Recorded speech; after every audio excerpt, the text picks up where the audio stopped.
الله أكبر. الحمد لله رب العالمين الرحمن الرحيم مالك يوم الدين إياك نعبد وإياك نستعين اهدنا الصراط المستقيم صراط الذين أنعمت عليهم غير المغضوب عليهم ولا الضالين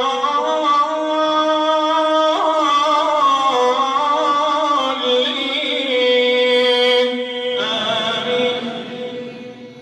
فإن كذبوك فقل ربكم ذو رحمة واسعة ولا يرد بأسه عن القوم المجرمين.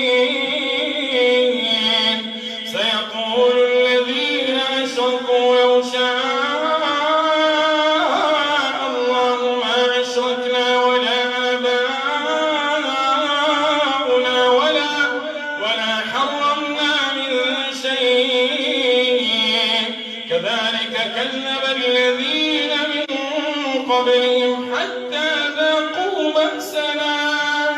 قل هل عندكم من علم فتخرجوه لنا إن تتبعون إلا الظن وإن أنتم إلا تخرصون. إن تتبعون إلا الظن وإن أنتم إلا تخرصون. قل فلله الحجة البالغة فلو شاء لهداكم أجمعين. الله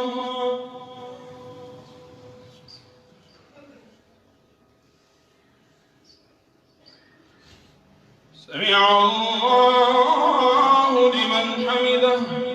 يوم بركة يعني بالإطلالة نتاعك لأن يعني مبادرة ما شاء الله. تفضل قلنا كلمة بهذه المناسبة. بسم الله الرحمن الرحيم. أنا على كل عاجز عن التعبير مع هذا الحفل المبارك والبهيج، مع هذا الأولاد وهذا الآباء، مع شيخنا الفاضل الشيخ عبد الوهاب اللي رحب بنا أحسن ترحاب، إمام هذا المسجد.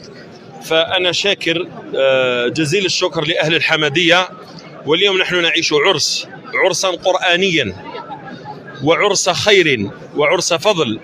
فهذه المبادرة إن شاء الله راهي متواصلة مع هيئة الإقراء تاع برج بوعريريج.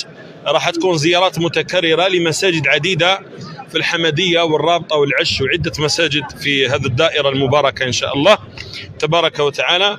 الكلمة اللي نقولها، أنا شاكر جدا جدا جدا لهذا الجمهور الرائع، جمهور الحمدية.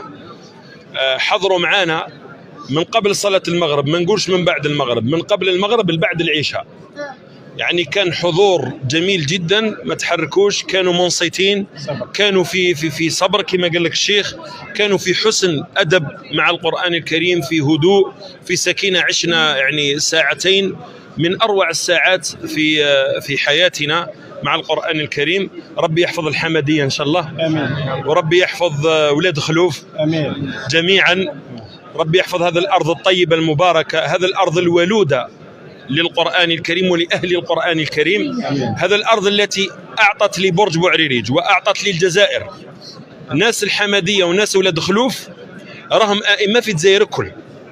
ما كانش ولاية تقريبا تروح لها ما تلقاش واحد من الحمدية ولا من الرابطة ولا من العش ولا من توبو ولا من القصور من جهة ولاد خلوف. كل ما تلقاش، ما كانش ولاية في الجزائر ما تلقاش إمام من ولاد خلوف. فهذه المنطقة المباركة منطقة قرآن كما قال الشيخ قبيل، من قبل الاستعمار وأثناء الاستعمار وبعد الاستعمار بقيت هذه المنطقة ولودة لأهل القرآن الكريم. فنحن نشد على أيديكم أنكم تخلوا هذه المنطقة، تخلوها هي الرائدة في البرج، تخلوها هي الرائدة دائما في إخراج حفاظ القرآن الكريم وقراء القرآن الكريم، مع شيوخكم الفضلاء الشيخ عبد الوهاب وسائر الشيوخ الفضلاء في هذه المنطقة المباركة. وربي يحفظكم جميعا صغارا وكبارا رجالا ونساء. ربي يحفظ هذه البلدة الطيبة المباركة ويديم عليها الخير ويديم عليها البركة، وربي يحفظ الشيوخ الفضلاء وهيئة الإقراء اللي راهي دايرة هذه القافلة وتمشي على البرج كل إن شاء الله تبارك وتعالى. والسلام عليكم ورحمة الله وبركاته. شكرا الشيخ مبارك، ونيابة عن سكان يعني الحمادية وسكان وليد خلوف، والله كلنا نحبك في الله. بارك الله فيكم وربي يوفقكم ان شاء الله. ربي يحفظكم ان شاء الله. أحبكم الله. فتح لكم أبواب الخير.